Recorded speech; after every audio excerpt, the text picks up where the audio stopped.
నమస్తే, welcome to 6 TV.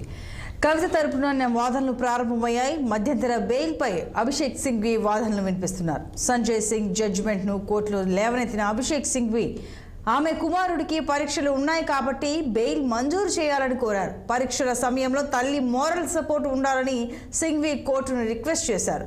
Delhi high court గతంలో ఇచ్చిన జడ్జిమెంట్లను కోర్టు దృష్టికి తీసుకువచ్చారు సింఘ్వి. ఒక మహిళగా లెజిస్లేటర్గా కవితకు బెయిల్ పొందే వీలుందని వాదించారు. కుటుంబాలలో ఓ విధానం ఉందన్న సింఘ్వి కుమారుడికి పరీక్షల విషయంలో తల్లి పాత్ర చాలా కీలకమని కోర్టుకు విన్నవించారు. కొడుకు హైదరాబాద్లో, తల్లి జైల్లో ఉందన్న సింఘ్వి కవితకు మధ్యంతర బెయిల్ మంజూరు చేయాలని కోరారు.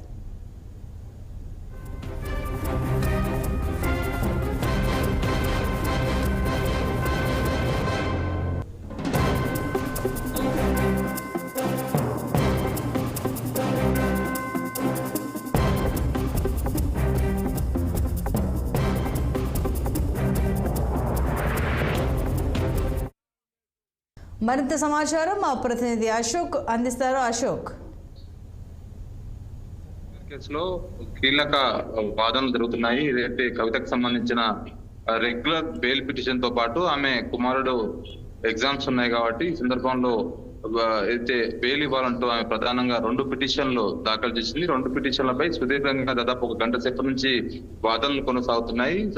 సుప్రీంకోర్టు సీనియర్ న్యాయవాది అభిషేక్ సింఘ్వి కవితకు వాదనలు వినిపిస్తున్నారు. ఈ సందర్భంగా పలు కీలక అంశాలు కూడా ఆయన ప్రస్తావన తీసుకొచ్చారు. ఏదైతే ప్రస్తుతం కవిత జైల్లో ఉంది, కుమారుడు కి ఎగ్జామ్స్ ఉన్నాయి, తండ్రి ఆమె జైల్లో ఉంది కాబట్టి ఆమె బెయిల్ కి సంబంధించిన వ్యవహారాలపైన బిజీగా ఉన్నారు. సో కుమారుని చూసుకునే బాధ్యత కూతురు తల్లికి ఉంటది కాబట్టి తల్లి ఈ సమయంలో జైల్లో ఉంది కాబట్టి ఆయనకు ఇబ్బంది, కుమారుడికి పైన ఒత్తిడి పెరిగే అవకాశం ఉంది, ఆయన ఎగ్జామ్స్ రాయడానికి ఇబ్బంది ఉండే అవకాశం ఉంది కాబట్టి ఈ సమయంలో ఆయనకు మొరల్ సపోర్ట్ అవసరం కాబట్టి ఈ సమయంలో తల్లి పక్కన ఉండాలంటూ ఆయన ప్రస్తావించారు. విధంగా గతంలో ప్రధాని మంత్రి మోడీ ఏ విధంగా పిల్లల గురించి, పిల్లల ఎగ్జామ్, తల్లిదండ్రుల బాధ్యత గురించి ఆయన ప్రస్తావించారు. అదేవిధంగా కొన్ని కీలక అంశాలు కూడా ప్రస్తావించారు. ఏదైతే ప్రస్తుతము ఏదైతే ఈడీ వాదనలు ఏదైతే ఉన్నాయో సరిగ్గా లేవు.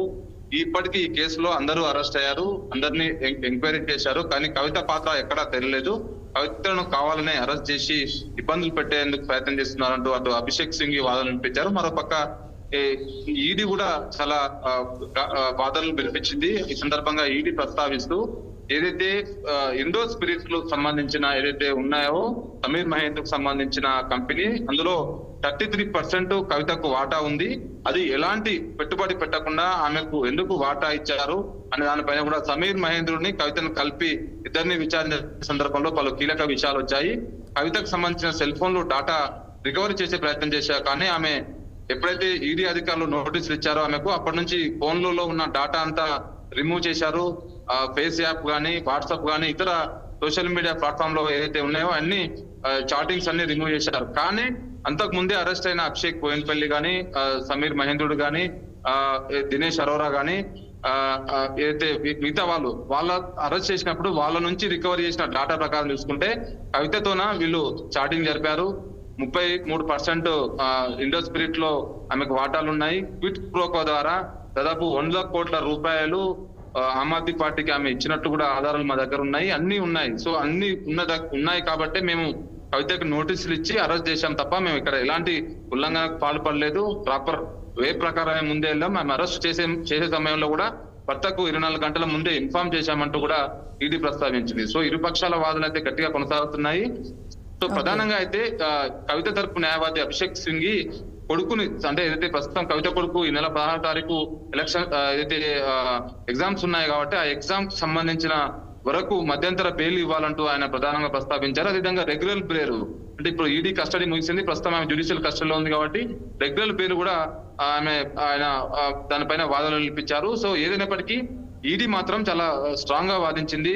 కవిత యొక్క పాత్ర ఎంత ఉంది అందులో, లిక్కర్ పాలసీ వ్యవహారంలో గానీ, సౌత్ గ్రూప్ ఇన్వాల్వ్మెంట్ పాత్ర గానీ, సౌత్ గ్రూప్ లో ఆమె ప్రధానంగా ప్రస్తావిస్తూ ఏదైతే లిక్కర్ పాలసీ రూపొందించే సమయంలో ఎవరికి ఎంత వాటా ఉండాలనేది మొత్తం సౌత్ గ్రూపే ఇన్వాల్వ్ అయింది. ఆ పాలసీ రూపకర్త మొత్తం హైదరాబాద్ నుంచి ఢిల్లీ బేస్ గా మొత్తం నడిచింది.